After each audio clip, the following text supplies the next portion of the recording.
Get ready for dictation. 5 seconds.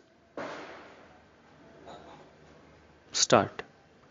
I was pointing out the tremendous dimension tourism has assumed in the present day world. The turnover is of the order of rupees 15,000 crores. In India, tourism has grown to a modest extent. We got just over 3 lakh tourists in 1971 and our target is 4 lakhs in 1973, which we hope will be achieved. In the fifth plan, we are beginning to think in terms of doubling the intake from 4 lakhs in 1973 to 8 lakhs in 1978, and by the end of the debate we should be able to hit the million mark. The figures of tourism given in other countries are not really always correctly revealing. India is a vast subcontinent in itself. If you were to count the number of people who travel inside the country as tourists, it might go into many crores. In Europe, of course, what happens is that a man leaves Italy in the morning, has his lunch in Yugoslavia, and comes back. He is also called a tourist. If you compare it in India with that in Europe, for example, you would find that although we are considerably behind foreign standards, nevertheless the quantum of home tourism was very large. The figures I have given are only in respect of foreign tourists, that is, tourists from outside bringing in foreign exchange. As I said, we hope by the end of fifth plan to go up to 8 lakhs, earning between rupees 180 to 200 crores in foreign exchange through tourism directly and through aviation. But home tourism is the base upon which the superstructure of foreign tourism will have to rest. This is the important point I would like to reiterate. The philosophy of tourism in my ministry is quite clear. It may appear that we are concentrating only on the more affluent foreign tourists. It is true in a way because with our limited resources, we have got to build up the infrastructure so that the foreigners can come and spend his foreign exchange here, because one of the important purposes of tourism is foreign exchange earning. But in addition to that, we are also trying to build up an infrastructure for less affluent tourists.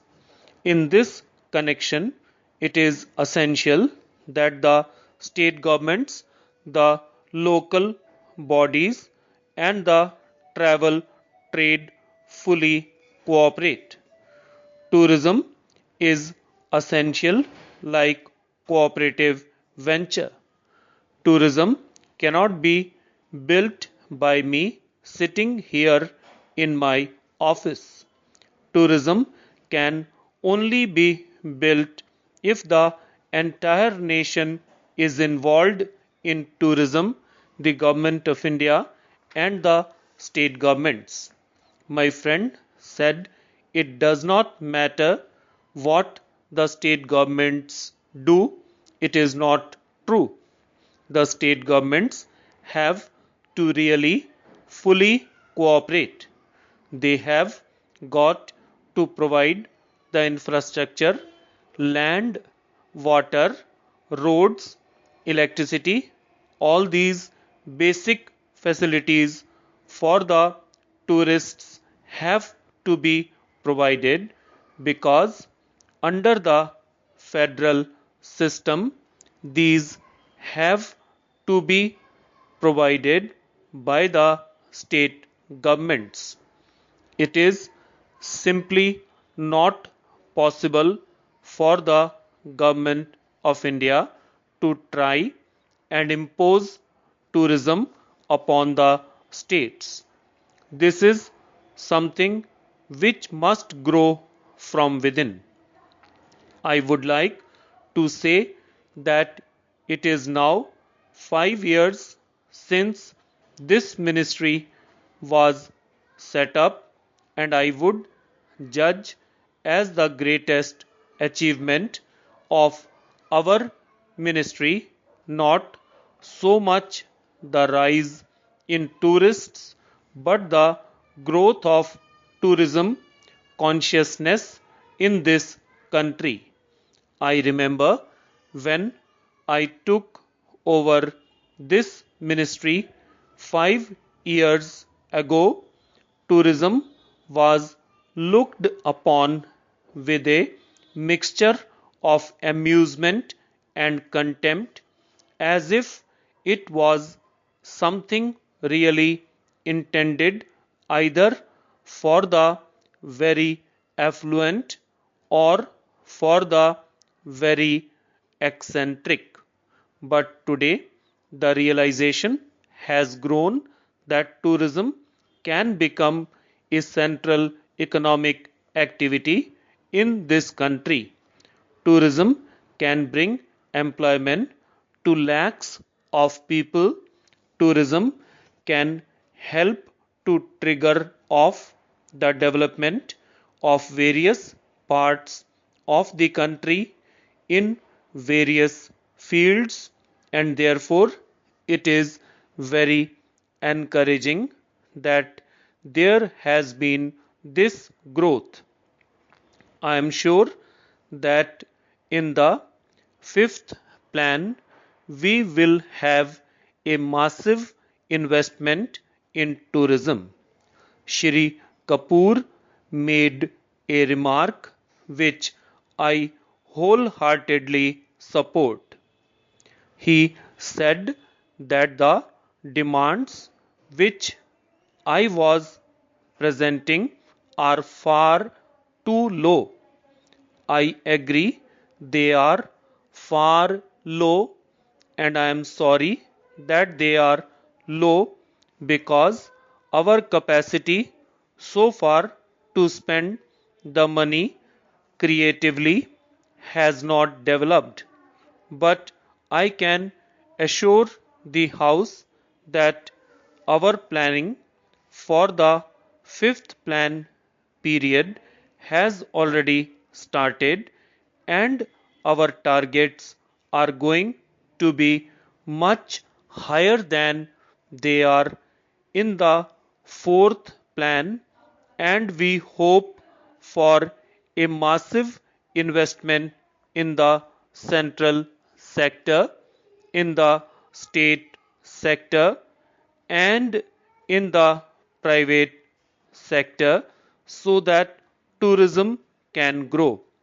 One of the things that I intend to do fairly soon is that I will be announcing the setting up of a national tourism board which will include representatives not only of aviation and tourism but also of other vital Government of India ministries which are involved in it: transport, that is road transport, railways, archaeology, finance, and so on, and some non-officials. We already have a body known as the Tourism Development Council, which meets once a year and it has representatives from the states. In addition, I intend to set up a national tourism board, and the task of this board will be to prepare national plan for tourism.